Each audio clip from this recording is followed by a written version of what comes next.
Bienvenidos, bienvenidas a nuestra conferencia del día de hoy, titulada Didáctica, Nuevos Caminos a Construir. Antes de iniciar, les quiero pedir, por favor, que nos apoyen manteniendo su micrófono apagado durante la sesión. Por esta ocasión, no vamos a permitir preguntas de vía oral, todas van a tener que ser por escrito. Y igualmente, como en otras ocasiones, les pido por favor que me escriban sus nombres completos en el chat. Para quienes nos siguen vía Facebook, lo pueden escribir en los comentarios porque es nuestra manera de pasar lista. Si ustedes nos acompañan al menos a 5 de nuestras conferencias, se les hará llegar una constancia por su asistencia. Ahora sí, dicho todo esto, les queremos agradecer por estar con nosotros en la conferencia inaugural de nuestro ciclo miércoles en las Ciencias Sociales y Humanidades, trimestre 21 otoño. El día de hoy tenemos la conferencia titulada Didáctica, Nuevos Caminos a Construir, que será impartida por la maestra Marta Silvia Solís Valdés. La maestra Marta Silvia Solís Valdés es profesora investigadora de tiempo completo del Departamento de Sociología en la licenciatura en Psicología Social en nuestra casa, la Universidad Autónoma Metropolitana Unidad Iztapalapa.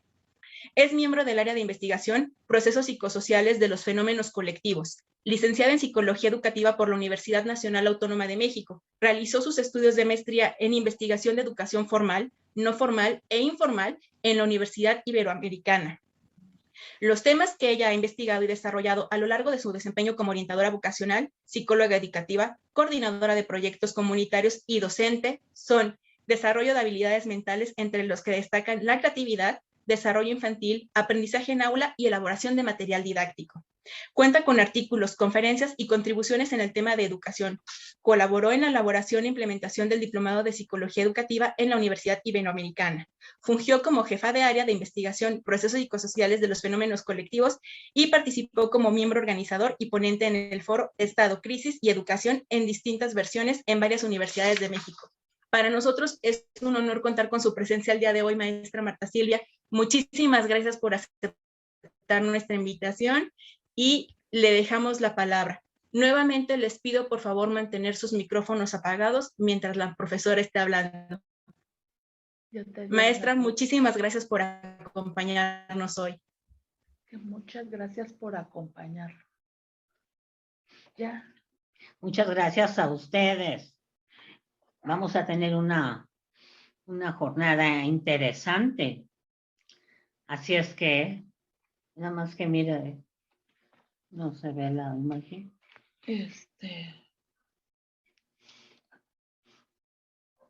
A ver. Ahí está. Ajá. A ver, ahorita ya. Ahí está. Ya. ¿Listo? Ya, empiezo. Bueno, voy a comenzar. Evidentemente, las inéditas situaciones y circunstancias que la actual pandemia ha traído o ha generado, trajo consigo un trastocamiento de todas las esferas de la vida social, entre ellas el ámbito educativo. Los cambios vertiginosos que vivimos, su complejidad creciente, cuestionan los procedimientos de enseñanza, aprendizaje y didácticos hasta ahora utilizados. Lupita, esta lámina todavía no.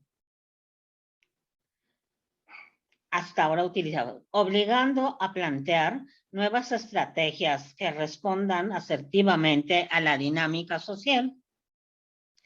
El objetivo del presente trabajo es analizar los retos más significativos a los que hay que dar respuesta, así como el planteamiento de nuevas alternativas, de nuevos caminos que se vislumbran en el ámbito de la educación. Para comenzar, partiré de una pregunta. ¿Qué es la didáctica? La Real Academia Española la define como un método con buenas condiciones para enseñar o instruir. También dice que tiene como finalidad enseñar o instruir, y también se dice que es el arte de enseñar. Esta concepción ha alimentado muchos paradigmas, corrientes, teorías, es decir, diferentes formas de ver, explicar la educación. Cada una lo que ha hecho ha sido adaptar esta definición a sus propias prácticas y a sus propios intereses. El abanico de definiciones entonces de didáctica es tan amplio como el despliegue de enfoques teóricos.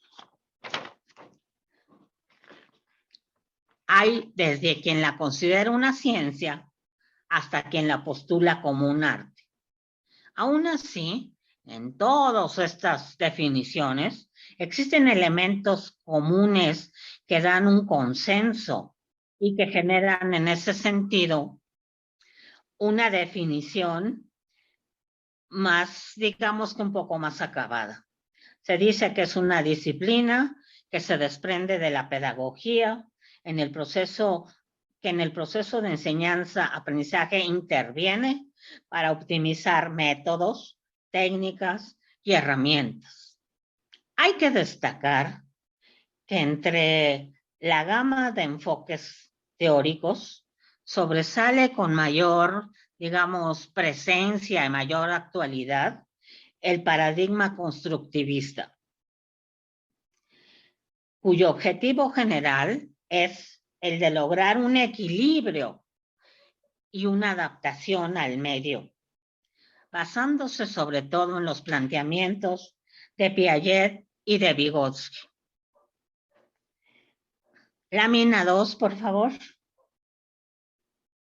Esta es la lámina 2, Lupita. Esta se queda ya bien así. ¿Okay? Las aportaciones de estos autores y de otros representantes de este paradigma, como David Ausubel, perdón, voy a interferir un poco. Yo no sé si en pantalla me estoy viendo. Realmente aquí no me reporta esto. Estoy un poco a ciegas. Ok. Entonces, hay aportaciones de otros sujetos como David Ausubel, Fernández Sarramona, Ángel Díaz Barriga, entre otros muchos. Estos han venido especificando aún más la definición y el quehacer de la didáctica. Jean Piaget parte de un paradigma constructivista, de una pedagogía constructivista también, y señala que la didáctica coadyuva a un aprendizaje que se constituye de manera particular en cada sujeto. El conocimiento propio que se genera parte de la experiencia y de la resolución de problemas, además de contar con todas las condiciones internas y externas vinculadas al desarrollo cognitivo. Es decir, Piaget va a hacer un énfasis en la construcción del conocimiento eminentemente de una base cognitiva. En ese sentido, se recurre, digamos que como recurso didáctico, al debate, a las discusiones y actividades de investigación para construir nuevos esquemas conceptuales.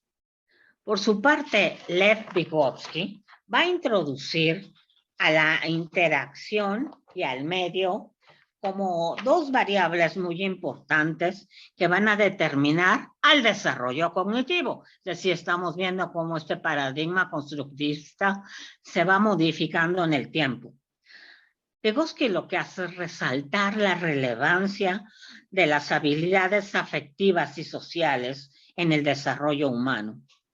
Estas aportaciones dieron como resultado un planteamiento de una nueva teoría, la teoría socioconstructivista, que es acorde al paradigma, por supuesto.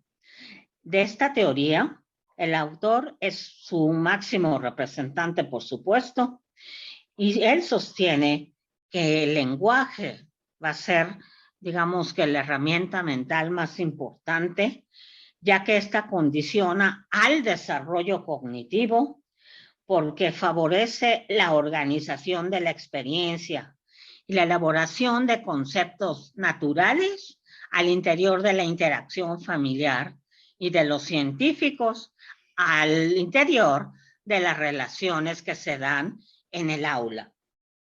De lo anterior se va a desprender que el grupo es considerado el proceso ideal en donde el lenguaje y la interacción son, digamos que, recursos inmejorables que expresan la cultura en la cual el grupo está inmerso y son vehículos para expresar y generar valores y actitudes que tienen como resultado un aprendizaje significativo. Ahí vemos ya un avance. Para Piaget, el individuo va a ser, digamos, la base del análisis. Para Vygotsky, el grupo. Para Piaget, el desarrollo cognitivo es lo fundamental. Vygotsky lo que va a hacer es ya aumentar las habilidades sociales.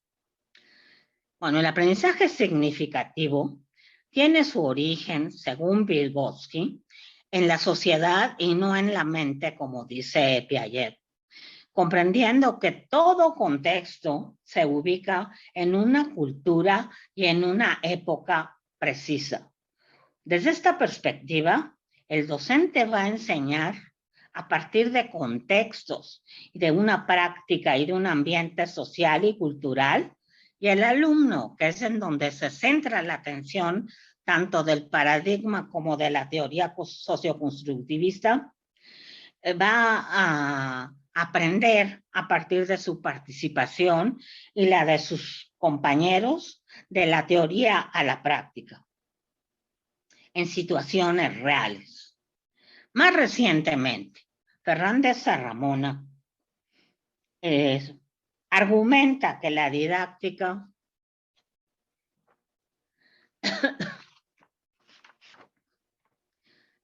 le da una dirección total a la educación. Y tomando en cuenta los métodos de enseñanza, recursos, se logra un aprendizaje más formativo e integral. De nuevo vamos viendo cómo avanza el paradigma. Sin embargo, hay que subrayar que es un paradigma eminentemente individualista y eminentemente cognitivo, a pesar de estas aportaciones. ¿Por qué? Porque en la práctica se ha desarrollado más lo cognitivo y lo individual, y estas aportaciones, francamente, se han dejado de lado o se han aplicado de manera poco frecuente y de manera muy superficial. David Ausubel, por su parte, va a contribuir con la teoría del aprendizaje significativo, que está enmarcado en el ámbito escolar y afirma que los conceptos que se pueden aprender pueden incorporarse a otros más inclusivos en un orden jerárquico, tal manera que se crean redes que se llaman endamiajes mentales y que son relaciones de ideas, de imágenes o de palabras. El aprendizaje significativo por medio del razonamiento deductivo, es decir, la habilidad mental que más se utiliza aquí va a ser el razonamiento lógico deductivo, y esta herramienta se va a relacionar con la memoria a largo plazo. Esta contribución de Ausubel lo que favoreció fue tener una alternativa para la memoria mecanizada y superficial. Lámina 4, por favor. Las aportaciones de los autores mencionados han venido afinando la definición del paradigma, indicando que el ser desarrolla procesos cognitivos ¿correcto? Afectivos y sociales en una construcción propia del día a día que relaciona al medio con las disposiciones internas, dando como resultado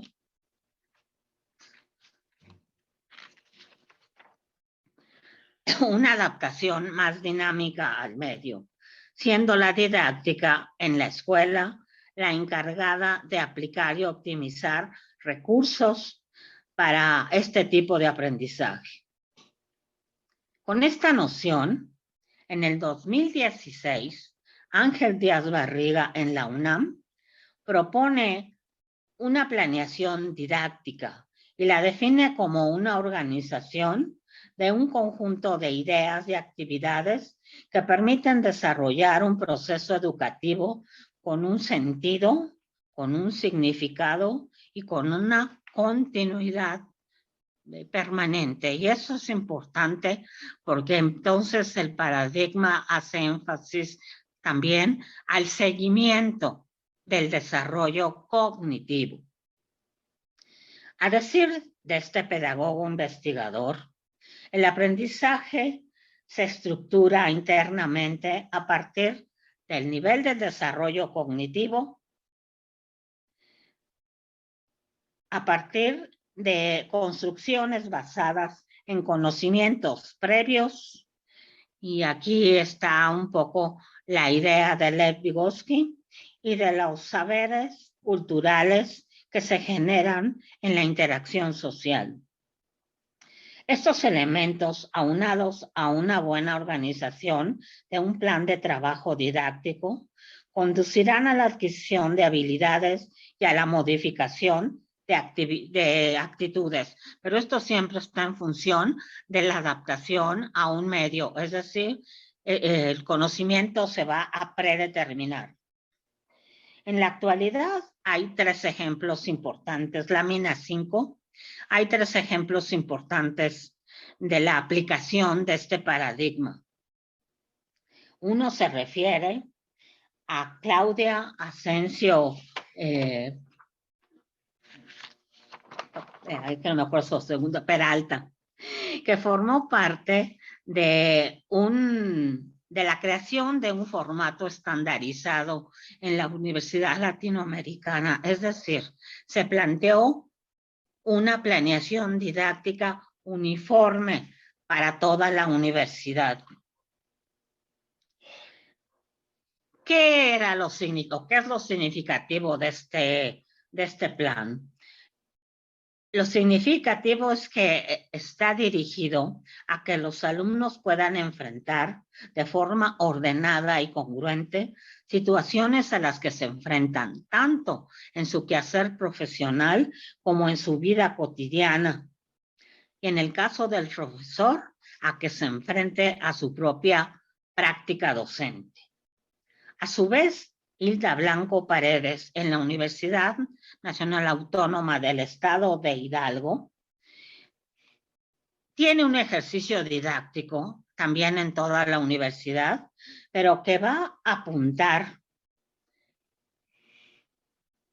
a sostener que la didáctica estimula y refuerza la constante interacción entre profesores y alumnos que va desde la práctica docente hasta la práctica social intencionada. Ahora bien, en este marco, la Universidad Autónoma Metropolitana, la UAM, entre sus más recientes publicaciones, declara que el modelo didáctico que se aplica en la institución abarca las características de un curso interactivo. Este curso interactivo incluye varios recursos en relación a los sujetos involucrados en un curso abierto y subraya a la tecnología y a la comunicación y con una flexibilidad permanente que se adapta a las necesidades y en tiempo y ritmo del docente. Esta declaración la vamos a tener en cuenta más adelante. En días pasados, el 14 de octubre, También emitió un comunicado en donde hizo saber el regreso gradual a las actividades presenciales a partir del 24 de octubre. Y el cambio del Programa Emergente de Enseñanza Remota, el PER, al Programa de Transición de Enseñanza en modalidad mixta PROTEM. Lámina 7, por favor. Este programa mezcla componentes de vía remota y presenciales. Correcto. La siguiente, por favor. La siguiente lámina, por favor. Entonces, decíamos que este programa mezcla componentes de vía remota y presenciales para fortalecer las medidas pedagógicas y didácticas, al mismo tiempo que pretende un alto nivel de flexibilidad, basándose en discusiones colegiadas que den respuestas innovadoras, considerando, digamos, las condiciones que se están viviendo en la actualidad, considerando también las posibilidades tecnológicas y de comunicación, así como los cambios familiares y sociales experimentados. El documento hace ver que el PER sentó las bases técnico-académicas y pone el tilde en que el acompañamiento didáctico que el PROTEM va a dar otorgará soporte técnico y se promoverá el apoyo del aprendizaje y conocimiento basado en recursos tecnológicos, plataformas digitales y otros recursos electrónicos y digitales, por supuesto. El PROTEM se aplicará tanto en actividades escolares como extraescolares contempladas en el modelo UAM, y se subraya que las políticas generales de la universidad indican la necesidad de incorporar avances pedagógicos y tecnológicos que hagan más eficiente y participativo el proceso de enseñanza-aprendizaje. Entonces, es interesante porque la disposición de la universidad incluye una visión del paradigma constructivista que enfatiza lo tecnológico, exactamente igual que está pasando en las demás instituciones educativas.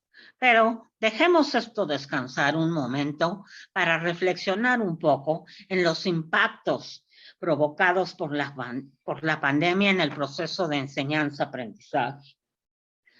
La contingencia provocada por la actual pandemia no solo puso en evidencia la importancia del sector salud, también evidenció el valor trascendental de la educación en la vida de todo individuo y de la sociedad en su conjunto.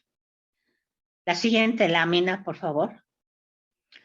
Los cambios abruptos que emergieron alteraron las actitudes y los comportamientos entre los involucrados en el proceso de enseñanza-aprendizaje. Lo inesperado, la incertidumbre, la sorpresa, la novedad, así como las exigencias requeridas de una alta tecnología, provocaron una tendencia hacia la improvisación, hacia la cooperación funcional y a una veloz adaptación y capacitación a los recursos disponibles en cuanto a información y comunicación. Sin embargo,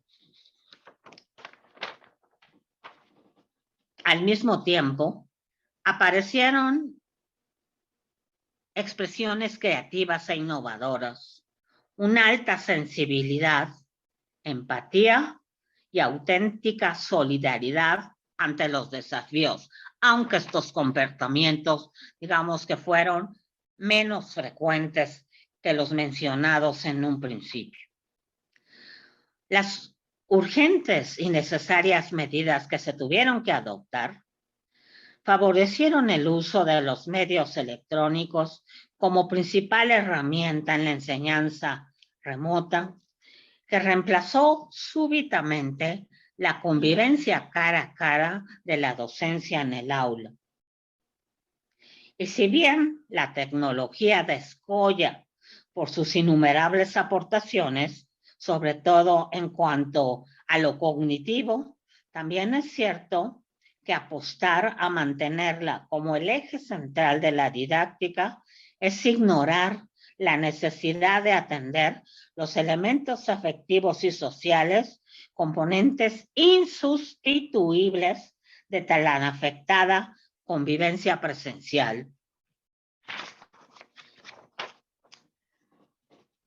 Este hecho tendrá que dar lugar a la creación de estrategias innovadoras que logren un equilibrio entre las habilidades tecnológicas y las habilidades tecnológicas y lo que se requiere para volver a tener una convivencia presencial y que también se logre un equilibrio entre las habilidades cognitivas y las socioafectivas. ¿Para qué?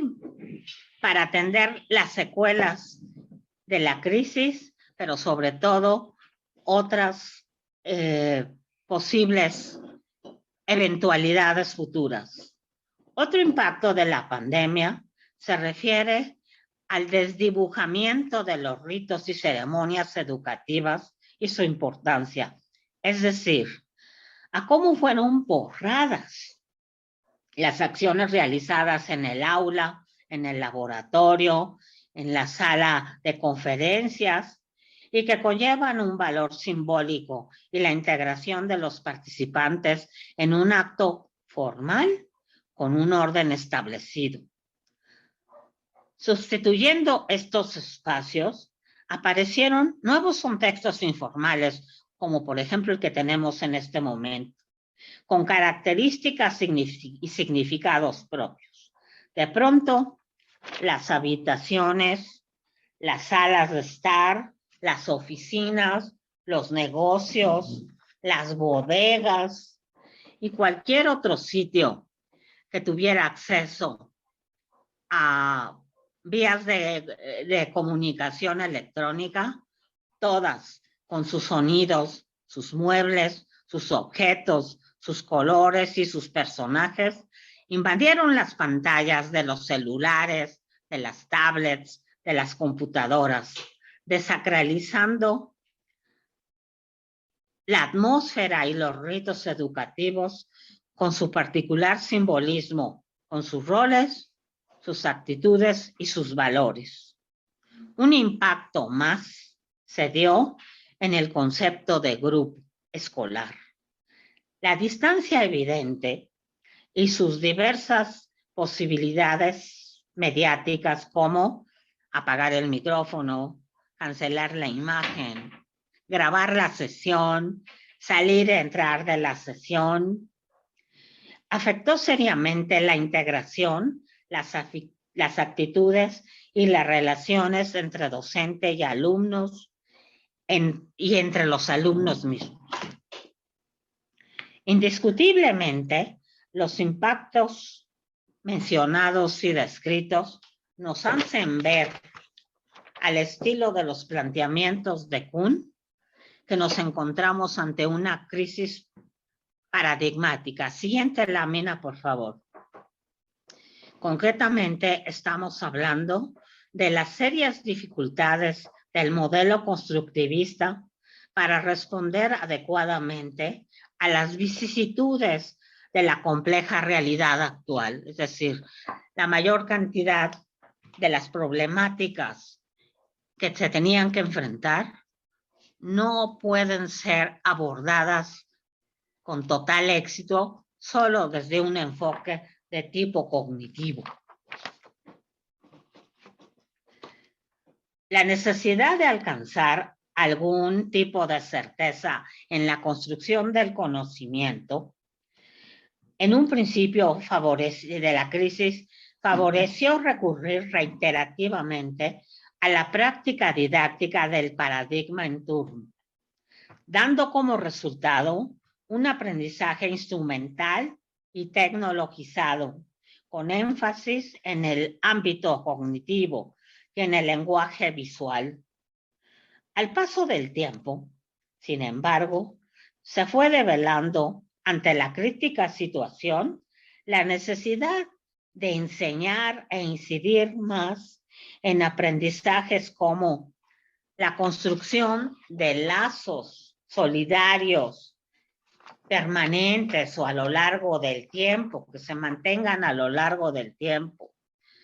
Se requería también fomentar la resiliencia, la responsabilidad social, la empatía, la conciencia ecológica, la participación y organización civil, la conciencia crítica, entre otras habilidades, que aunque se manifestaron, no han logrado sobreponerse al individualismo, a la competencia a ultranza y a las relaciones funcionales, también a la apatía. En otras palabras, lo que se destacó o lo que destacó la pandemia fue la obligación de edificar una educación más integral y ante esto el paradigma constructivista no ha respondido adecuadamente. Hay que aclarar que sin menoscabo de las grandes aportaciones del paradigma constructivista, la proliferación de inéditas dificultades ha mostrado sus limitaciones ante el nuevo panorama. Siguiendo a Kuhn, nos encontramos en una fase en la que el paradigma, que ya no está dando las respuestas más adecuadas o más acertadas, coexiste con un nuevo modelo que se va perfilando. Lo que se va produciendo es una nueva forma de entender, de explicar, de abordar y de atender el proceso educativo. De ello derivará una didáctica que tendrá que abocarse a tomar en cuenta nuevos escenarios con sus reglas, signos, simbolismos y valoraciones propios. Prácticas novedosas que armonicen lo cognitivo con lo socioafectivo. La inclusión de nuevos personajes que son recientes con su particular dinámica social e innovadoras formas de mantener un equilibrio entre lo habitual y lo presencial. Vamos a ver qué es necesario entonces, la construcción de nuevas rutas. En el terreno de los paradigmas hay una enorme gama de opciones. Además de la constructivista encontramos el conductista, el cognitivo, el ambientalista, el positivista, el interpretativo y el crítico social.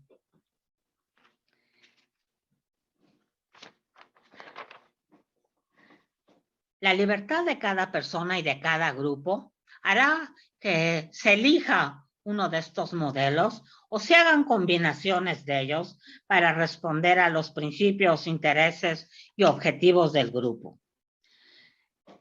El trabajo presente, después de hacer un análisis muy cuidadoso de cada opción y de analizar y hacer un seguimiento de las problemáticas más acuciantes que hemos enfrentado, deduce que el paradigma crítico social es el más pertinente y funcional. Lámina que sigue, por favor.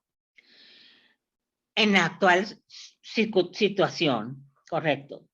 No solo con respecto a las condiciones que estamos viviendo día a día, sino sobre todo contemplando prospectivamente escenarios con una mejor calidad de vida para la sociedad, basándose en una formación educativa más integral. Antes de continuar, debo enunciar dos premisas que subyacen a este paradigma crítico social. La primera se refiere a reconocer que todo acto educativo es en sí mismo un acto político, debido a su capacidad de influir y de incidir en la vida de los individuos. La segunda premisa nos remite a ratificar, que el objetivo fundamental de la educación es educar para la vida. Vamos a ver ahora, ya con mayor precisión, el paradigma crítico social. Es a Lev Vygotsky a quien se debe este paradigma. Lev Vygotsky es muy interesante porque contribuyó al paradigma constructivista, pero sentó las bases para el paso de este paradigma a otros paradigmas, entre ellos al crítico social. El principal objetivo de este paradigma radica en considerar que el individuo no es la única variable en el aprendizaje. También se debe considerar la influencia del entorno, el desarrollo cultural y el momento histórico. Es decir, en este paradigma hay una determinación social y no individual. El modelo establece una relación entre el sujeto, que es en donde se centra la atención, el objeto de estudio y los artefactos, instrumentos, recursos que se encuentran en el ámbito sociocultural.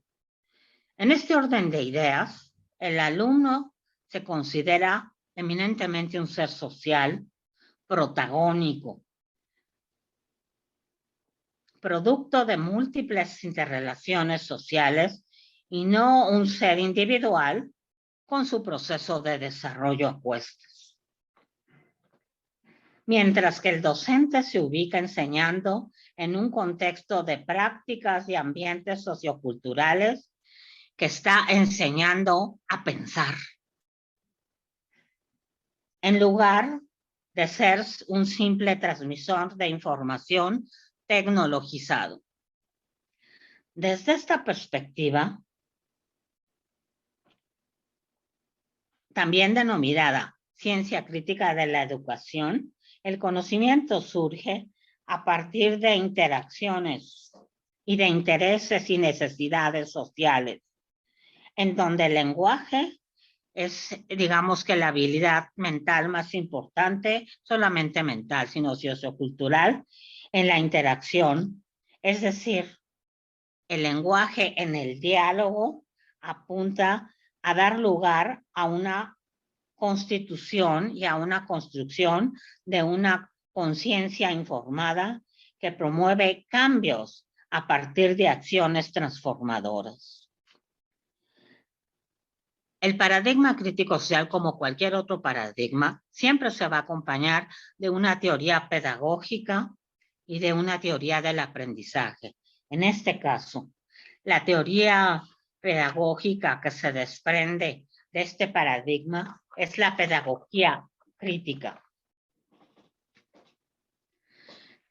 Su carácter es autorreflexivo, concientizador, participativo y emancipador.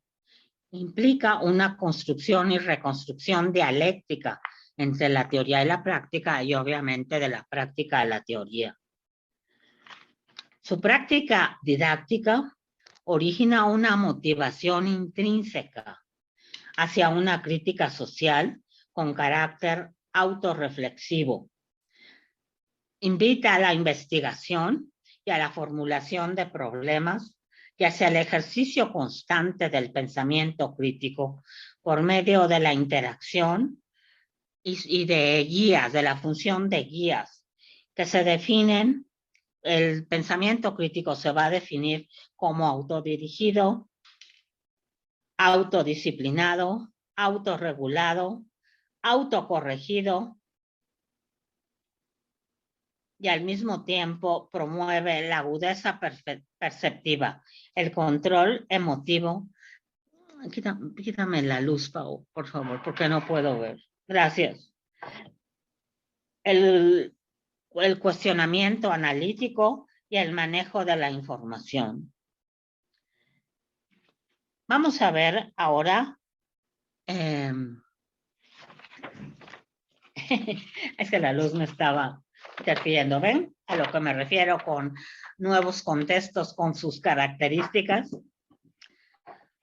Bien, entonces vamos a ver en este caso la teoría pedagógica crítica, aunque ya hablamos de las características que comparte con el paradigma. La teoría crítica, se llama medieval en todo caso, sus orígenes se ubican en los años 80 y 90 y en la escuela de Frankfurt, y parte de una postura ético-política y de una conciencia crítico-liberadora.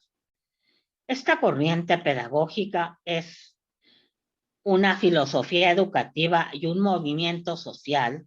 El autor que la desarrolló más fue Paulo Freire en Brasil, quien sostiene que la enseñanza no es un proceso neutral ni descontextualizado.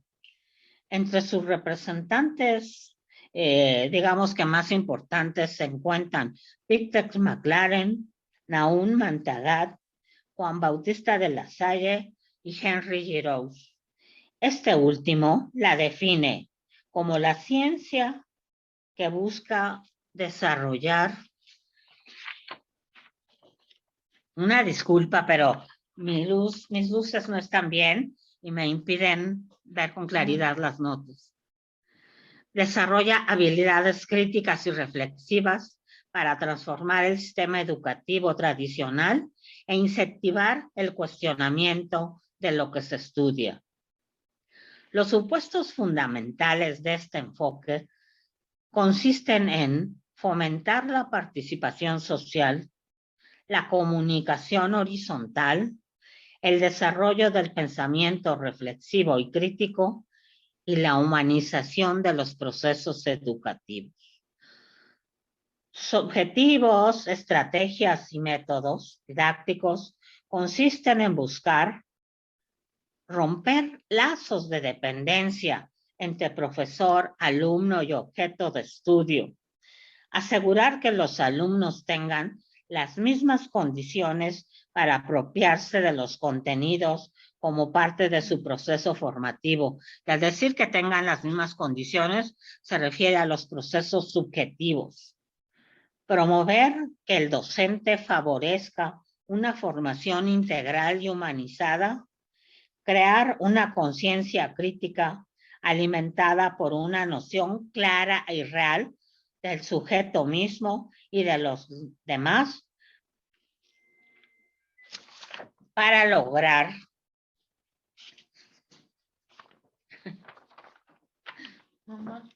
cambios y transformaciones. Abordar didácticamente también una definición de qué es el poder, así como tratar de echar a andar medidas en contra de la opresión. Y aquí quiero hacer un paréntesis. Cuando se habla de opresión, desde esta perspectiva, no solamente se refiere a una opresión que podríamos pensar entre la clase menos desfavorecida y el poder, no. La opresión se maneja de una forma mucho más general. Voy a poner un ejemplo. Durante algunas de las matanzas que hubo en Estados Unidos, realizada por jóvenes en escuelas, a uno de ellos que sobrevivió a su atentado, se le preguntó que por qué lo había hecho.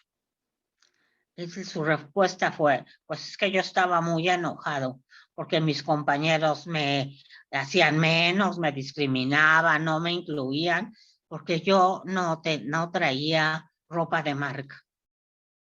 Bueno, esto lo oímos de pronto y como que nos causa un shock. Esa fue la razón. Bueno, entonces tenemos que indagar que para muchos jóvenes la moda es un vehículo de opresión porque se ven atrapados en ello, porque sienten que hay un poder que los discrimina, que hay un poder que los excluye. Y así podemos hablar de otras cosas como las drogas. Las drogas son un vehículo de opresión, la ignorancia, en fin. Entonces, este concepto de opresión que se maneja en la teoría de la pedagogía crítica tiene un sentido mucho más amplio. La teoría abarca dialécticamente o aborda dialécticamente la relación entre teoría y práctica y se evalúa a partir de la comunicación, la participación, la contextualización, la significación, la humanización y a través de acciones transformadoras en la sociedad. Acompañando entonces al paradigma crítico social, a la pedagogía crítica, vamos a encontrar la teoría del aprendizaje creativo. Es un hecho que en tendencia, el tipo de aprendizaje más frecuente que encontramos es el del tipo adaptativo, que surge de la teoría del aprendizaje programado de Burroughs Frederick Skinner en los años 50 y de los hallazgos en inteligencia artificial de la década de los 70. El aprendizaje adaptativo utiliza los principios del modelamiento y del moldeamiento, así como el uso de nuevas tecnologías basadas en información y comunicación. Concretamente, son recursos de análisis de datos para lograr un aprendizaje personalizado y estandarizado que adapta la educación a las necesidades personales de cada estudiante para que éste pueda tener una respuesta propia. El papel del docente se aboca a analizar aciertos y errores por medio de datos precisos para mejorar la adquisición del conocimiento con apoyo tecnológico y obtener la meta. Y esta meta es predeterminada. Igual hago aquí un pequeño paréntesis. Los principios de modelamiento y moldeamiento son principios del conductismo, de la teoría conductista. Radican en un modelo, muestra la conducta deseada y el receptor de ese mensaje la imita. En el ámbito escolar, podríamos pensar en un docente que da una materia, pero el alumno tiene que regresarla o mostrarla en un examen exactamente de la misma forma. Sería una clase de modelamiento. El moldeamiento implica una serie de pasos sucesivos que van desde el más simple al más complejo y para llegar a una meta, pero que esta meta ya sea predeterminado. No se puede salir y tener otro tipo de comportamiento. En el moldeamiento se asegura que aún aquellos que tienen menos recursos logren la meta deseada. La meta es inamovible. Estos dos principios los vemos expresados actualmente en muchos instrumentos de evaluación que vienen desde la OCDE, por ejemplo, con la prueba esta de PISA, que aplican en distintos países para ver cómo andamos en lenguaje y matemáticas, pero tiene que ser el modelo que la OCDE determine. O bien en el Ceneval, que muchos de los alumnos que nos están viendo conocen muy bien, lo que va a hacer es decir, conocimiento sobre esta disciplina es este.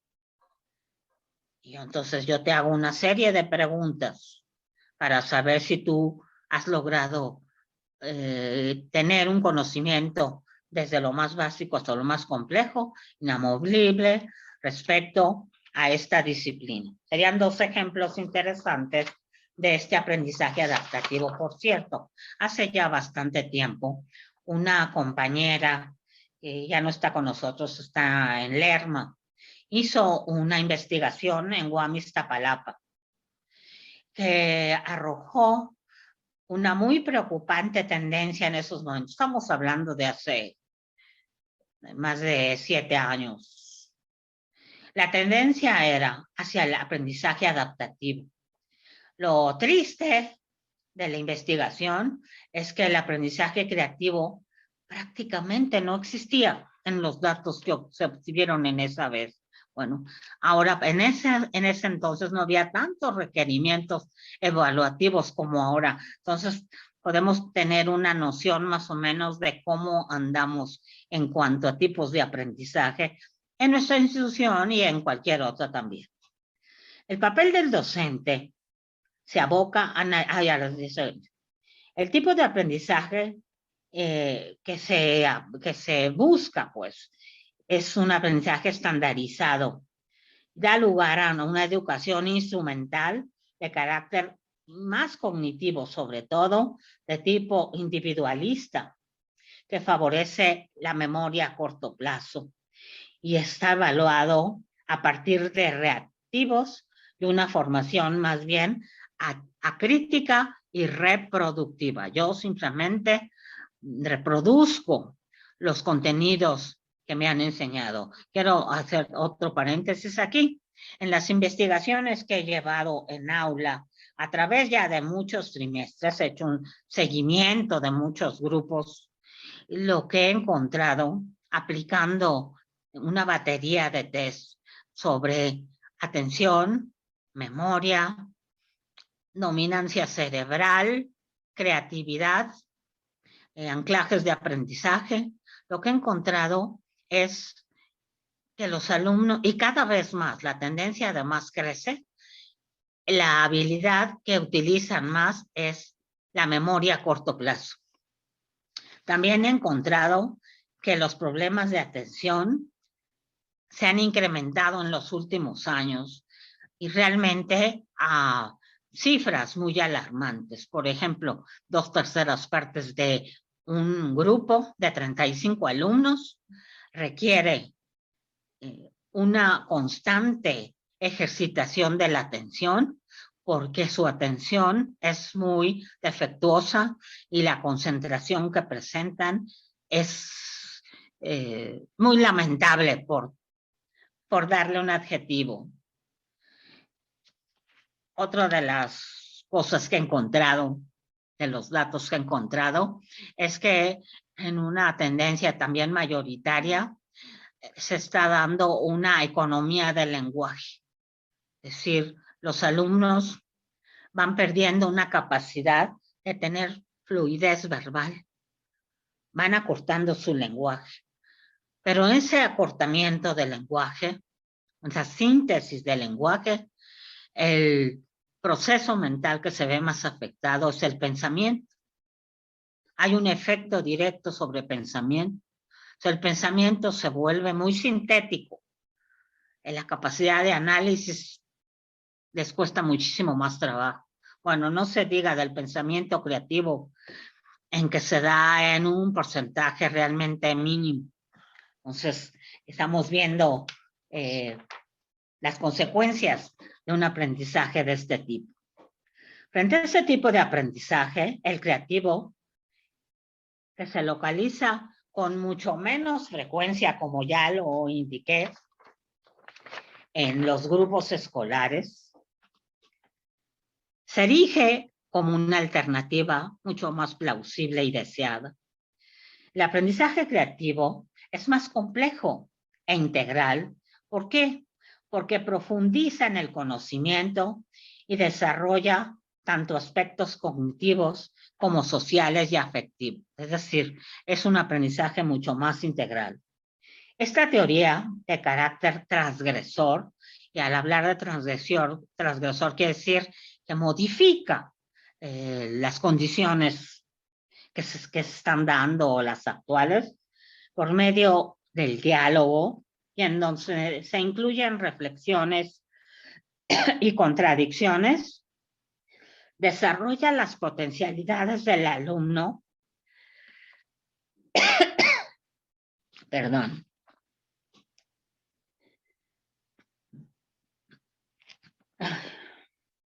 para que genere ideas propias, nuevas combinaciones de ideas, de conceptos, de imágenes, de palabras, y lo capacita para cuestionar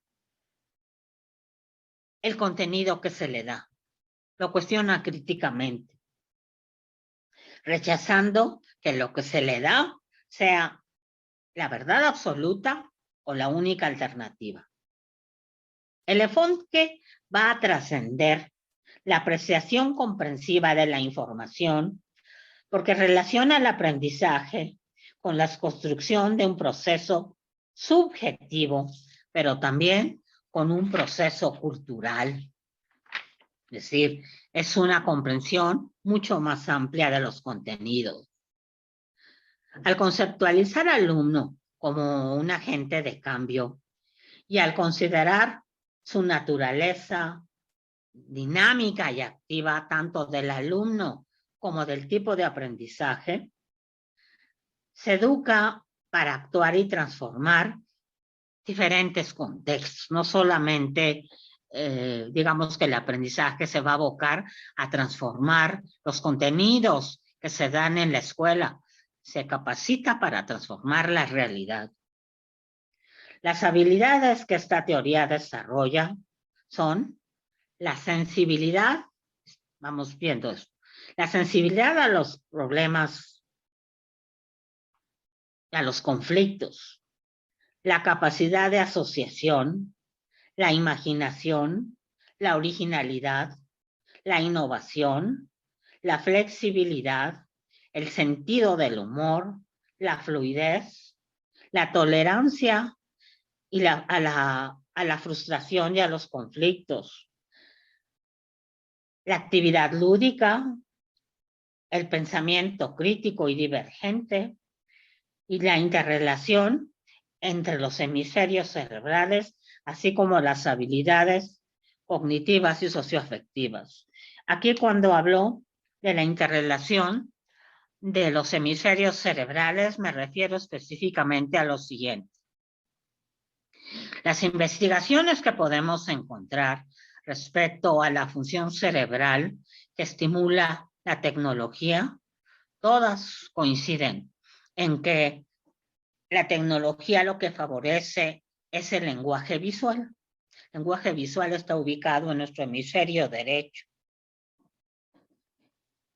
El hemisferio derecho se desarrolla muy rápidamente en las primeras etapas de desarrollo de todo individuo. Las imágenes, la imaginación, los sentidos, la motricidad. Pero a los 2 años, cuando empieza el lenguaje, el hemisferio izquierdo lo que hace es complementar, pero además desarrollar aún más el cerebro. Porque el lenguaje que está localizado en el hemisferio izquierdo, lenguaje verbal, lenguaje escrito, lo que hace es desarrollar más el pensamiento abstracto. Una vez que el niño domina el lenguaje, su aprendizaje se vuelve mucho más complejo, más profundo.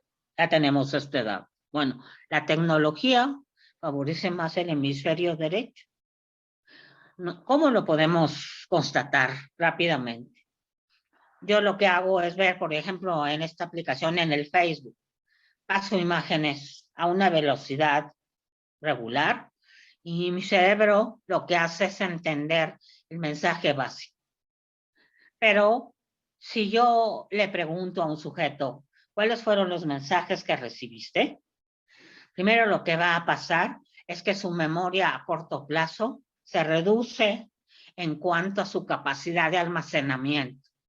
Va a recordar de 10, no sé si la mitad o menos de la mitad de los mensajes. Pero si además le pregunto, ¿qué entendiste? Su comprensión se va a ver muy limitada. Porque en el paso rápido de las imágenes, el lenguaje no interviene. Entonces, estamos viendo que la tecnología está afectando procesos mentales muy importantes como el lenguaje, que está desarrollando habilidades en el hemisferio derecho que no están mal, claro que están muy bien, porque las imágenes son las bases de la imaginación y la creatividad, correcto, siempre y cuando las complementes con el lenguaje. Pero si solamente te basas en las imágenes, tu conocimiento va a ser menor, va a estar debilitado, va a ser un conocimiento más superficial, menos elaborado. Entonces, aquí estamos viendo algunas implicaciones interesantes en donde el aprendizaje creativo da una opción importante para desarrollar ambos hemisferios. Lo ideal es un equilibrio entre ambos hemisferios, aunque ese equilibrio se encuentra muy poco. Generalmente tenemos una tendencia a usar uno u otro, pero es importante la relación entre ambos. Dicho sea de paso, la relación entre ambos la localizamos en medio de los dos hemisferios en el cuerpo calloso. El cuerpo calloso está hecho de puras conexiones de neuronas que relacionan ambos hemisferios y eso favorece un conocimiento más integral. En esta perspectiva, se considera de suma importancia la relación entre alumno y docente, partiendo de la convivencia entre los implicados. En la convivencia lo que vamos a encontrar es que se van a manifestar los intereses, las opiniones, la forma de participar, las metas y las relaciones afectivas entre los implicados, por supuesto. Estamos hablando de una convivencia, digamos, que se hace con mayor profundidad. Es necesario mencionar que el resultado de este tipo de aprendizaje es de naturaleza productiva y no reproductiva. Es productiva porque crea nuevos y novedosos conocimientos que requieren una evaluación que incluye tanto conocimientos como habilidades, superando en esta forma el aprendizaje reproductivo tecnologizado y mecanizado. Lámina 11, por favor. O bueno, la siguiente. Vamos a ver los desafíos a los que tiene que responder la didáctica. Hasta aquí hemos visto la inoperancia del paradigma constructivista con sus grandes limitaciones para dar respuestas adecuadas a los impactos que ocasionó la pandemia y el develamiento de un nuevo paradigma más asertivo junto con sus teorías pedagógicas y de aprendizaje. Pero, ¿cuáles son los principales retos a los que debe atender la didáctica?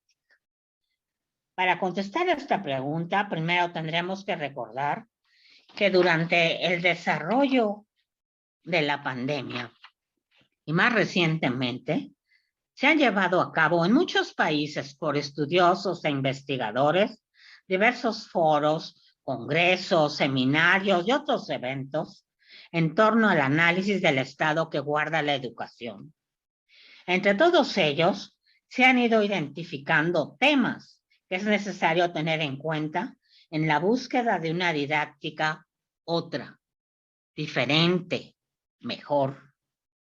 Las aportaciones realizadas, aunadas a los resultados de la investigación que he llevado a cabo, que he realizado ya durante varios trimestres, pero sobre todo con los 2 primeros de la pandemia.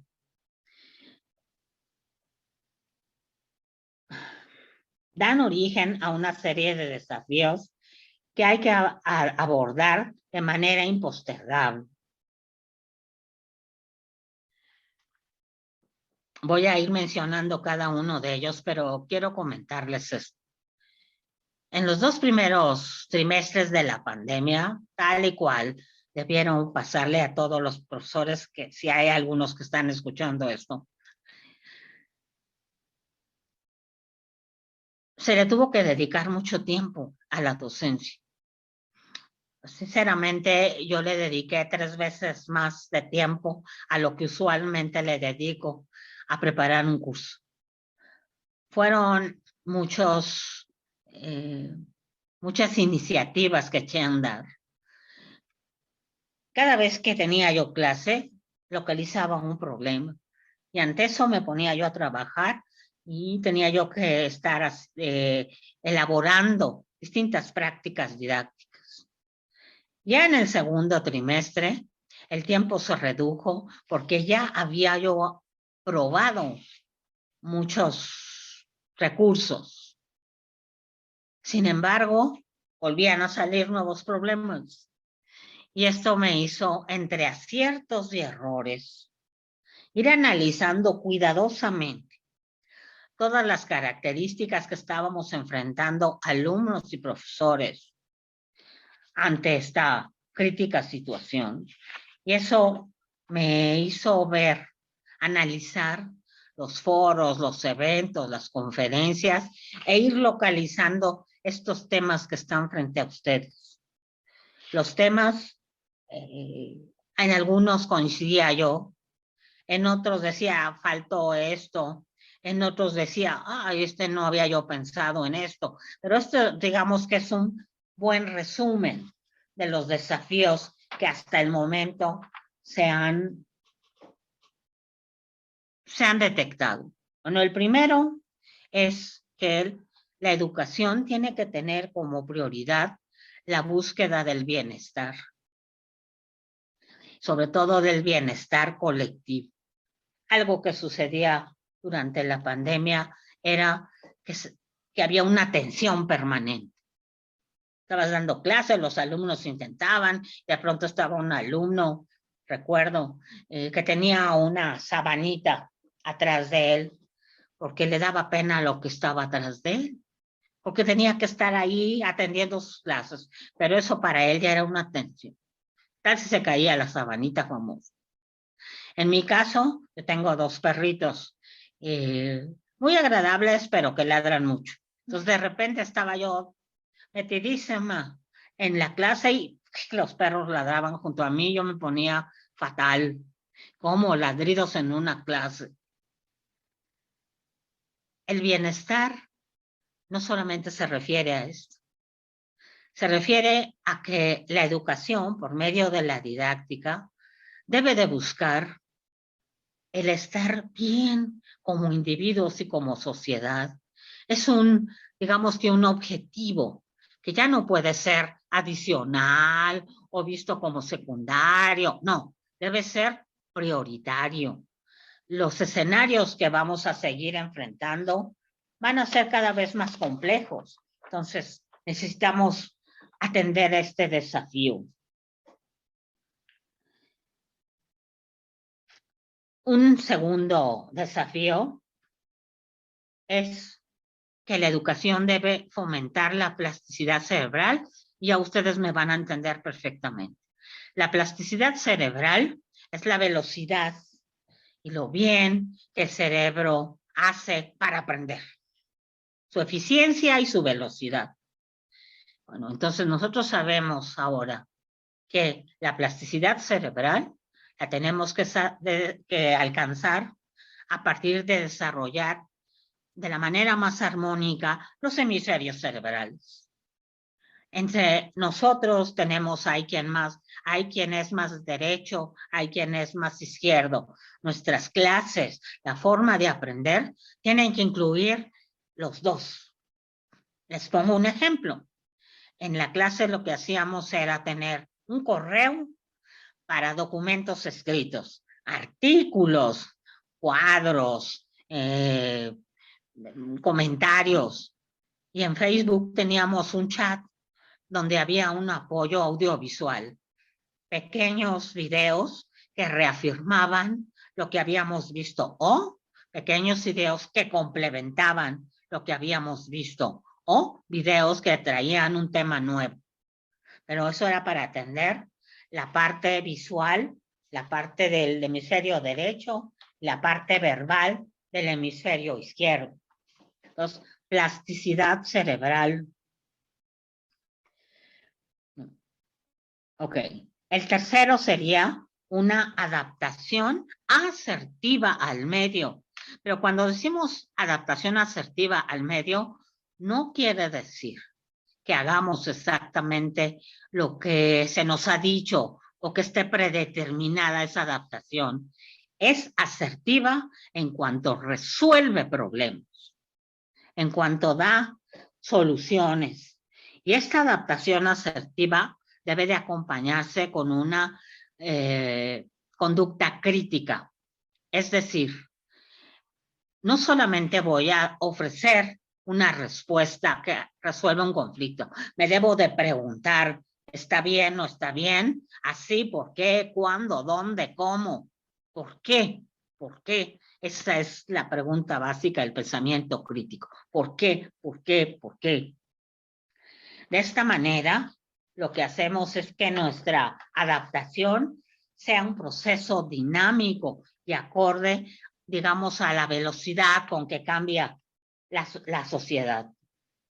Tenemos que tener aquí una mente flexible, por supuesto, abierta. Necesitamos contar con recursos subjetivos, pero que siempre estén en relación con la cultura. Siguiente desafío, responsabilidad social. El individualismo que se fomenta a través del sistema que vivimos.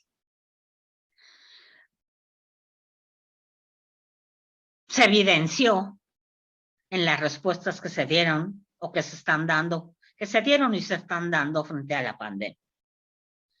Yo busco una solución personal. Resulta que esto ya no lo podemos hacer así. Resulta que el individuo de pronto empezó a ver que en el aislamiento voluntario, la familia también compartía lo mismo, que los vecinos, que entonces el concepto de grupo inmediatamente entra a formar parte de mi recurso subjetivo. Yo tengo una responsabilidad social. ¿Por qué? Porque si yo me quito mi tapabocas y entonces contagio al de... bueno, no solamente en ese sentido. Tengo responsabilidad social porque ya aprendí en la escuela tal contenido. Tal contenido me dice que socialmente yo tengo que incidir en la conducta de los demás para que juntos podamos lograr un avance, una mejora. Esto lo que crea son también nuevos valores, nuevas normas, nuevas formas de conducirnos. El siguiente es escenarios dinámicos. Y aquí me refiero a los nuevos escenarios que estamos enfrentando. A través de lo virtual, también vamos a tener que generar nuevos espacios. Tal vez en ese regreso gradual, solo podamos tener de manera presencial asesoría a un grupo de 5 personas. O tendremos que vernos a lo mejor en los prados de la universidad, ¿por qué no? Yo les voy a comentar esto como experiencia que he tenido. En una ocasión invité a mis alumnos a ir al Museo de la Tolerancia, pero les dije que teníamos que ir todos juntos. Nada de que cada uno va cuando quiere. Vamos todos juntos. Yo no sabía si iban a ir, créanme, seriamente. Llegué y empecé a ver que no solamente llegaban los alumnos llegaban con sus familias, llevaban al esposo, al bebé. Aquello se volvió una tertulia. Fuimos al museo y después nos fuimos a comer. Se hicieron pequeñas mesas y entonces lo que yo hice fue ir de mesa en mesa para comentar lo que habíamos visto. La cantidad de comentarios fue muy importante. Todos participaron, hasta los niños más pequeños decían, a mí me gustó tal cosa. Bueno, muy bien.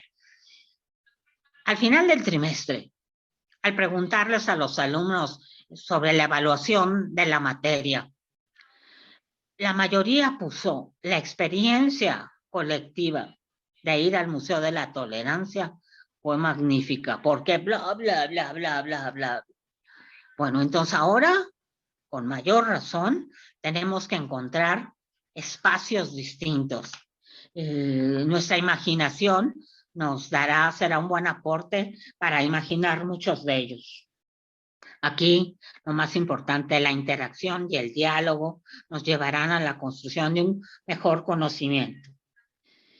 Aprendizaje creativo es un reto. Ya no podemos solo conformarnos con lo informativo, ya no solo con lo cognitivo. Damos un aprendizaje innovador. Y cuando digo innovador, quiero que ustedes se imaginen en su mente la primera palabra que se les ocurre. Aprendizaje creativo. ¿Qué viene a su mente?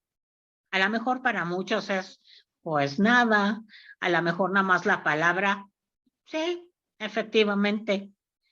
¿Por qué? Porque no lo hemos desarrollado totalmente, pero a lo mejor algunos de ustedes dijeron, pues a lo mejor un ciclo de conferencias. Otro dijo, no, mejor un ciclo de películas. No, mejor una reunión para leer textos de literatura relacionados con el contenido. A lo mejor a otro se le ocurrió un rally para evaluar y no un examen a través de reactivos.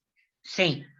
Entre más estimulemos nuestra mente, nuestra creatividad, se nos ocurrirán muchas más cosas. Entonces no podemos seguirnos, digamos, basando solo en los viejos esquemas de lo que es cómo evaluar a través de un examen o cómo enseñar a través solo de una técnica.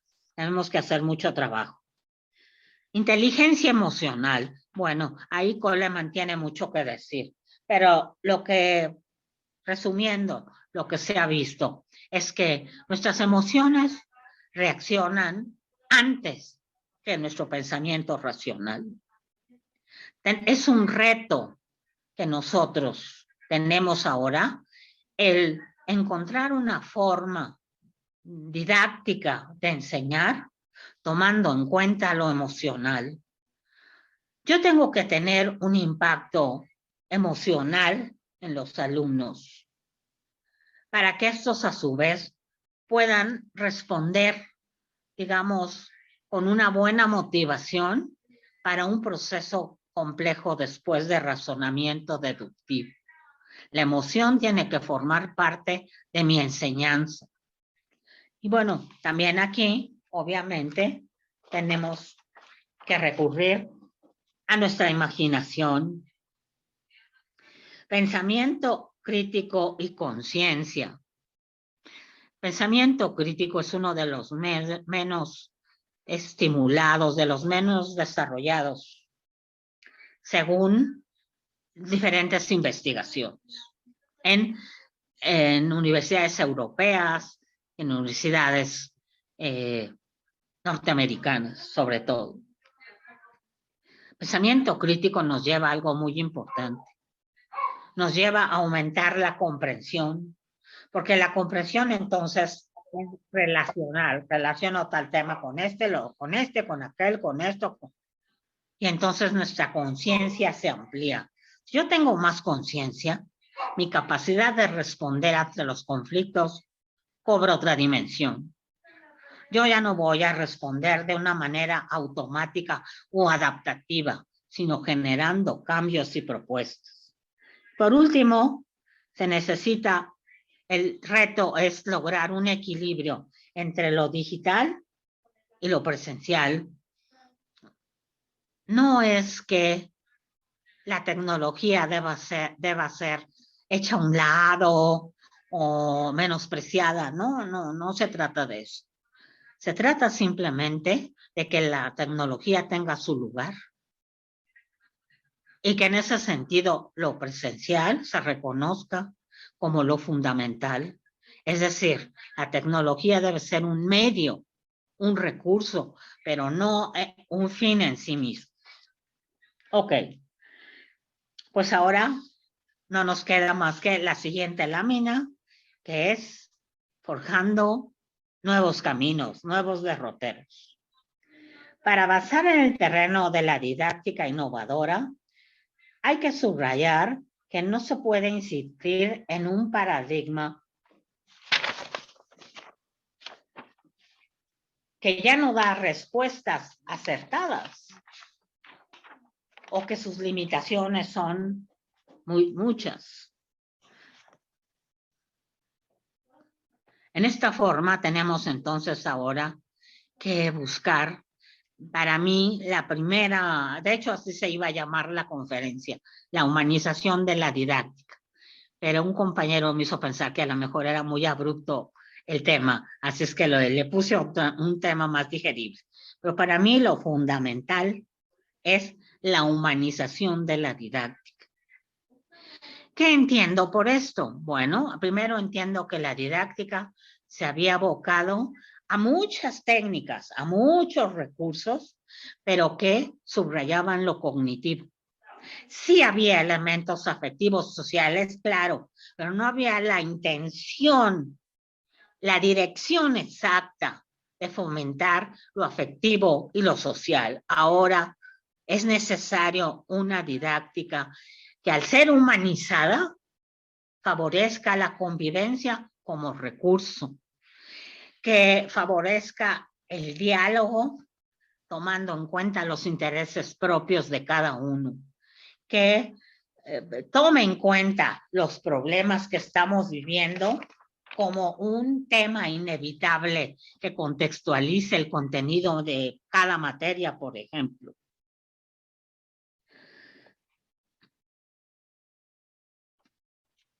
La didáctica debe ser integral, siguiendo este mismo orden de ideas. Es decir, debe hacer un balance entre lo cognitivo, lo social, lo afectivo. También debe ser integral porque debe de armonizar o debe dar respuesta al hemisferio derecho e izquierdo.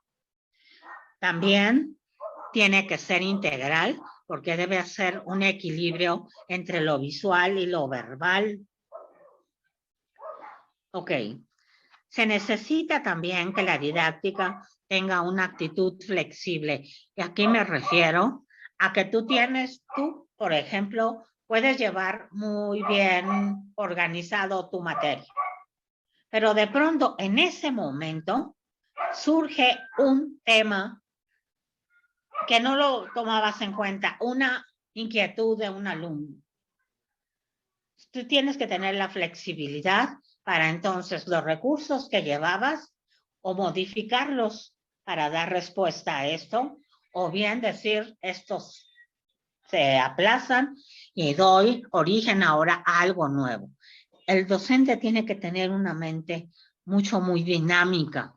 Y es difícil, sí es difícil, pero el ejercicio nos hace que después podamos hacerlo de manera muy frecuente. Una nueva didáctica tiene que partir de una organización y toma de decisiones mucho más participativa. Participativa en cuanto a los actores en el proceso educativo. No solamente los órganos colegiados, que tienen sus representantes, también tienen una buena dinámica, tal. No. Si nosotros pensamos, por ejemplo, en una materia cualquiera, ¿qué tal si hacemos una especie de equipo rotativo por semana o por mes, que vaya haciendo una evaluación del curso, un seguimiento? Pero al final los 3 equipos se reúnen, ven las notas y dan una evaluación y dan propuestas de cómo mejorar el curso, cómo mejorar la práctica docente. Pero además eso nosotros, los profesores, a lo mejor lo discutimos entre los profesores, tanto de tiempo completo como de temporales, y que dan esa materia. Y luego lo llevamos a los órganos colegiados. Estoy hablando de una organización más minuciosa, mucho más participativa, asegurar la participación de todo. Necesitamos fomentar el diálogo, las discusiones. Necesitamos reconceptualizar lo que es el alumno, el sujeto, lo que es el grupo, lo que es el contexto. ¿Cómo? Haciendo una relación entre los 3. No podemos seguir ejerciendo la docencia pensando en que mi mensaje llega a tal alumno y el alumno me lo regrese y yo voy a ver si está bien o está mal, ¿no? Ahora hay nuevos personajes. Voy a comentarles algo rapidísimo. Uno de los temas en una de las clases era mitos y leyendas. Y bueno, yo ya hasta me había yo familiarizado con las familias de los alumnos. De repente el hermanito menor se asomaba a la pantalla, la mamá pasaba con sus zanahorias, muchas cosas. Tuvimos un compañero que tuvo una bebé, que fue papá, y así. Entonces yo dije, bueno, ¿y por qué no incluyo a esos nuevos personajes? Entonces lo que hice fue utilizar una estrategia didáctica. Los alumnos tenían primero que investigar qué era un mito, leyenda, bla, bla, investigar una leyenda o un mito que estuviera, digamos, relacionado con su contexto, su alcaldía, su pueblito, etcétera. Pero luego tenían que exponerlo frente a su familia. Ellos tenían entonces que hacer las veces de docente. Tenía que ser una exposición donde todo lo teórico que habíamos visto fuera dicho de una manera sencilla. Los alumnos hicieron lo siguiente. Fabricaron un ambiente. De noche, con velas, su cafecito de olla, algún bocadillo. Llevaron láminas, cartulinas. Algunos utilizaron otros recursos, inciensos. Expusieron la leyenda, pero expusieron la teoría. ¿Cuál fue el resultado? La familia se emocionó mucho, hubo mucho interés, retroalimentación, querían más, tomaron muy en serio la materia. Eso no lo habíamos contemplado antes. Tenía yo una alumna que escuchaba la clase atendiendo a clientes en un local donde se vendían embutidos. ¿Y cómo le digo a la alumna? Mira, deja de hacer eso y ponte... No. ¿Cómo incluimos este elemento? ¿Cómo podemos ver, por ejemplo, un tema de atención múltiple? A ver, tu papá y tú están atendiendo, están oyendo la clase, están viendo... A ver, analiza bien los tipos de atención que hay ahí. Pero tenemos que tener mucha imaginación para poder, y creatividad, para poder crear lazos entre estos conceptos que necesitan tener, digamos que nuevas definiciones. Necesitamos una evaluación que ahora haga un continuo entre los conocimientos y las habilidades, y vuelvo a dar otro ejemplo.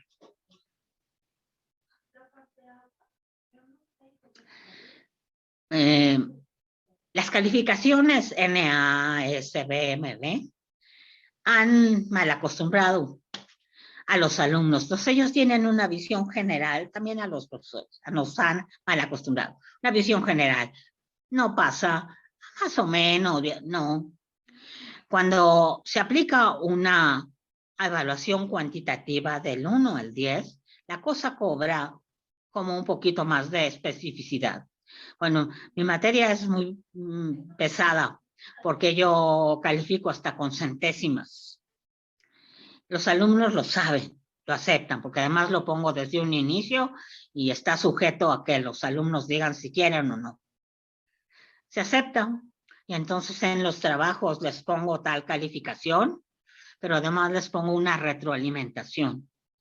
Tu pensamiento crítico no funcionó por esto. Estás utilizando más una economía del lenguaje.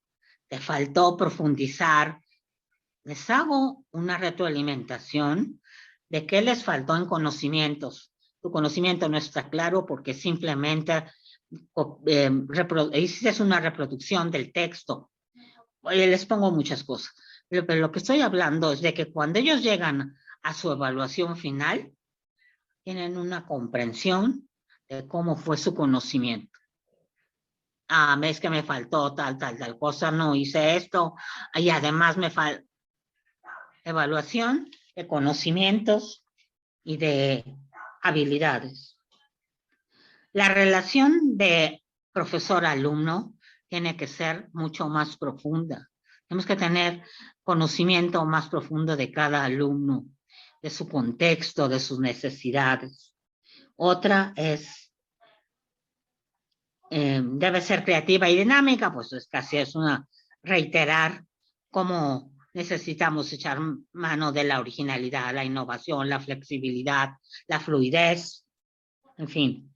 Y por último, priorizar la convivencia sobre lo tecnológico. Ah, no, la última sería crear conciencia. Yo creo que así como el primero es bienestar, lo último a lo que debemos de querer llegar es a crear una conciencia transformadora.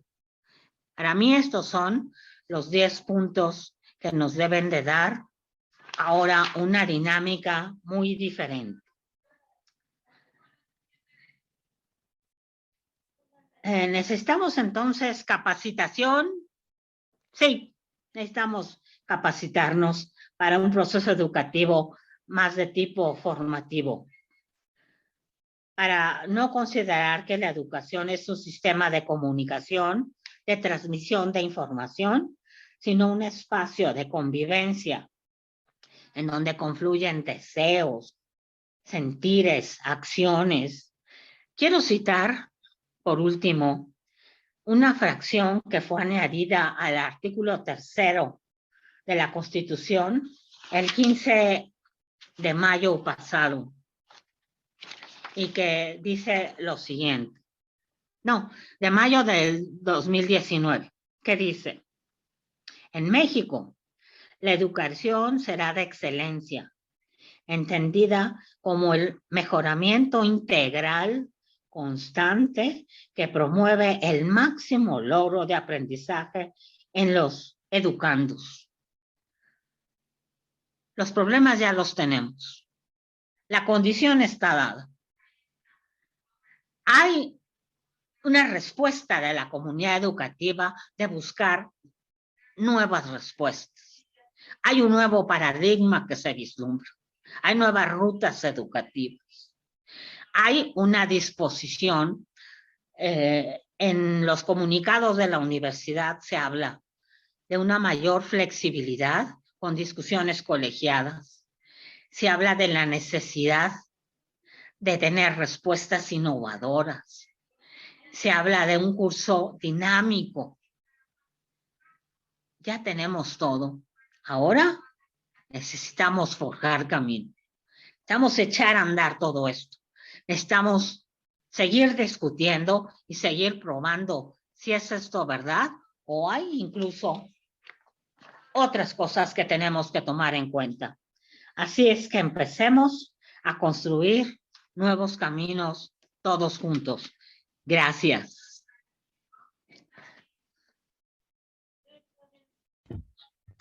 Muchas gracias, maestra Marta Silvia.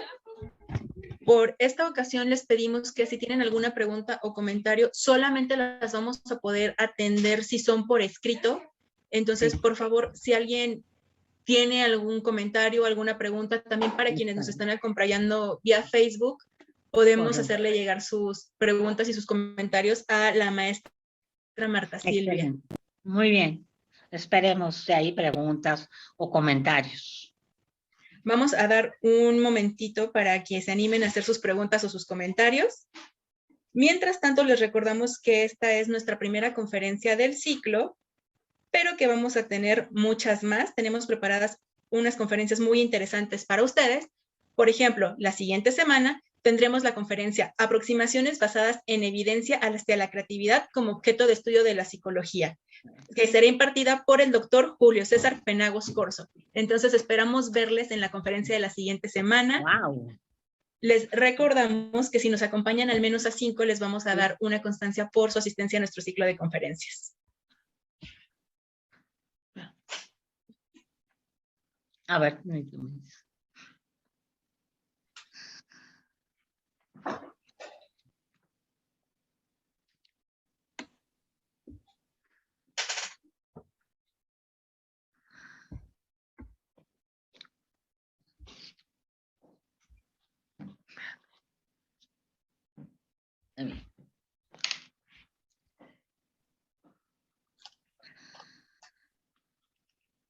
José Luis, no sé si nos puedas ayudar. Tenemos ya algunas preguntas en Facebook. ¿Nos puedes ayudar, por favor?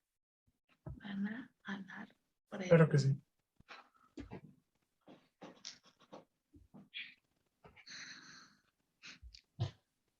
Oye, Mientras llegan las preguntas, créanme que lo que dije apenas es la punta del iceberg. Podríamos pasarnos horas y horas y horas comentando sobre este tema tan importante.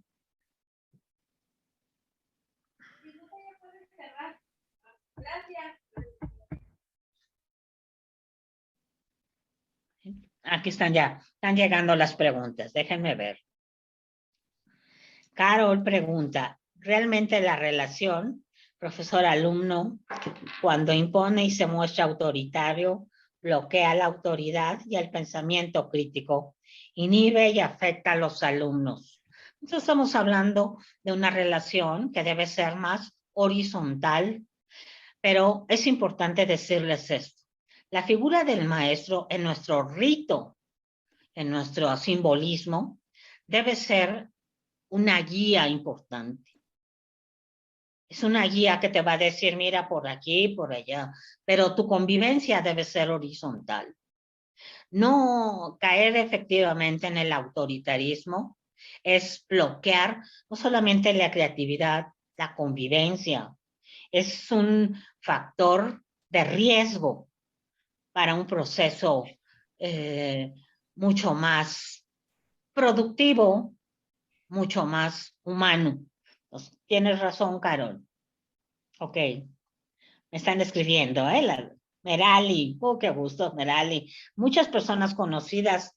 Un saludo a Guillermo Sánchez, que es un gran colega en la Universidad de Veracruz, la veracruzana, que sé que también tiene unas prácticas creativas de las cuales compartimos y de las cuales tenemos muchas horas de pláticas. Merali dice, si bien este nuevo paradigma que está surgiendo por la pandemia exige atención, ¿cómo se podría hacer para que sea incluido en el programa educativo a nivel nacional? Merali, gracias por tu pregunta.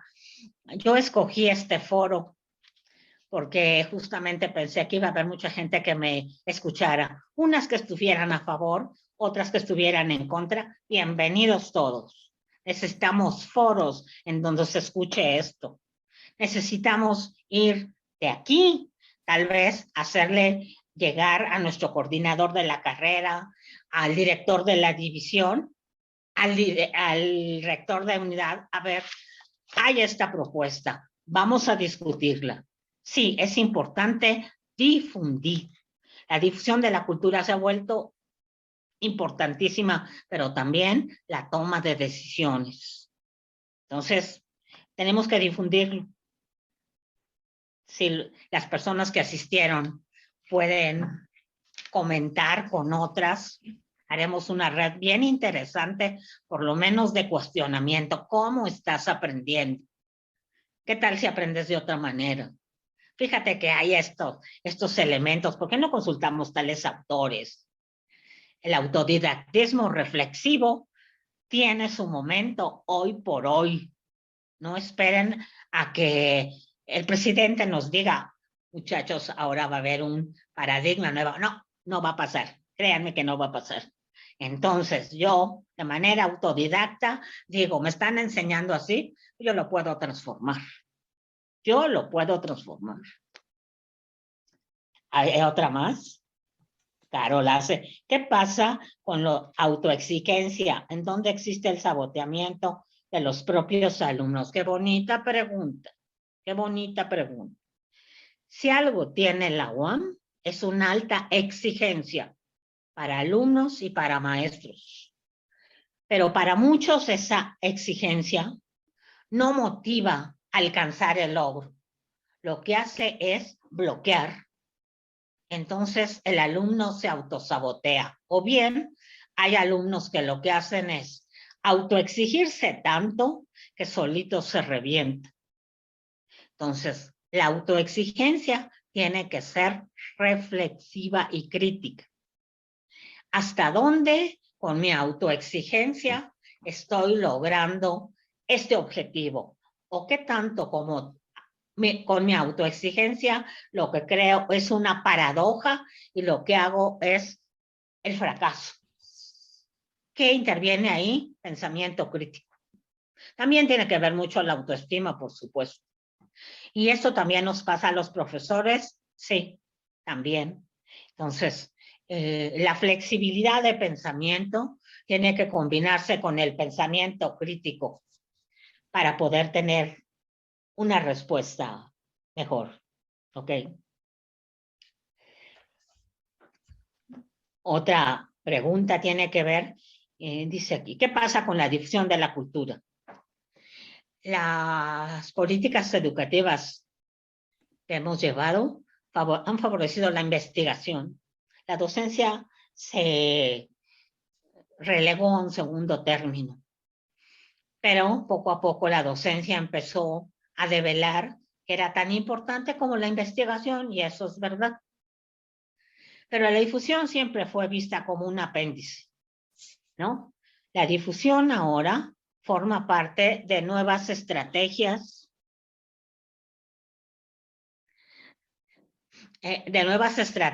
para vincular la educación formal con la educación informal, como de lo escolarizado paso a un conocimiento compartido con mi grupo, con mi contexto, con los vecinos. Un ejemplo, Valeria está escuchando la conferencia. Vale hizo una investigación muy bonita sobre autismo, pero incluimos a los familiares y a los vecinos. Entonces, a los familiares se les dio talleres sobre el autismo y se hizo una pequeña campaña en el contexto donde estaba la escuela donde trabajábamos. Se llevaron folletos a la tiendita de la esquina, más a los vecinos sobre qué era el autismo. Eso es difusión de la cultura y eso es relacionar la educación formal con la informal. ¿Sí? Bien. Pues hasta aquí llegan las preguntas, no sé si lleguen más. Si alguien más Aquí tiene alguna pregunta o comentario, le invitamos a que la haga en este momento, porque después ya no vamos a tener a la profesora para que nos conteste y no les vamos a poder dar una respuesta tan buena como la que ella daría. ¿Ahora? No. ¿Ya me tengo que despedir? No. Perdón, es que me están ayudando a comprender lo que me dicen. Voy a contestar esta, Lupita. ¿Sí? Dice, al tener que procesar mucha información o por una sobreestimulación de la información de las nuevas tecnologías, la memoria a corto plazo es una estrategia adaptativa a los nuevos medios tecnológicos. Qué bueno. Todas las preguntas son bonitas. Claro, lo que se está provocando es una adicción. Y esa adicción es una opresión, por supuesto, pero es una adaptación no pensada, no razonada. Ustedes autoobsérvense. ¿Qué pasa cuando no ven su celular todo el día? ¿Quién me habrá hablado? ¿De qué se está hablando? Estoy viendo algo y ¡ay, está chistoso! Otro. Y pasó mucho tiempo. No te das cuenta que eso te está afectando tu cerebro. Afecta tu memoria. Tu memoria a largo plazo se ve muy afectada. Solamente hay memoria inmediata. Afecta tu atención. Se ha descubierto, en otro orden de ideas, se ha descubierto que el uso exagerado de la tecnología fomenta pensamientos negativos, soledad, depresión, pensamientos autodestructivos. Estos son datos de las últimas investigaciones hechas en España, en la Universidad de Madrid. Entonces, las tecnologías lo que hacen es que nos adaptemos a los mensajes que nos están mandando. A través de esa adaptación a los mensajes, así tenemos una representación de la realidad que es buena para el sistema que vivimos. Pero esa adaptación es totalmente acrítica. Es una adaptación funcional para los intereses de un grupo. No es una adaptación que sirva para resolver las necesidades sociales, mucho menos de las mayorías. Ok, hasta acá. Ya, Lupita. Muchas gracias, profesora. No sé si alguien más quiera preguntar algo. No, no. Si yo quiero preguntar No, algo, no, no. a alguien más. Pues parece que no tenemos más preguntas por el momento. Nuevamente les queremos agradecer a todas las personas que nos acompañaron hoy, pero sobre todo a la maestra Marta Silvia por haberse tomado un tiempo para acompañarnos el día de hoy. Maestra, muchísimas gracias. La conferencia ha sido un éxito. Esperamos tenerla con nosotros en futuras conferencias. Muchísimas gracias, maestra. Claro que sí, un placer verdaderamente compartir con las personas que están a la distancia, pero que estamos juntos en la búsqueda de una educación mejor. Gracias. Antes de que se nos vayan, les pedimos por favor que prendan un momentito sus cámaras para tomar una foto de recuerdo. Esta es la parte donde si estuviéramos todos juntitos, nos acercaríamos. Entonces, por favor, prendan sus cámaras para poder tomar la foto del recuerdo. Correcto.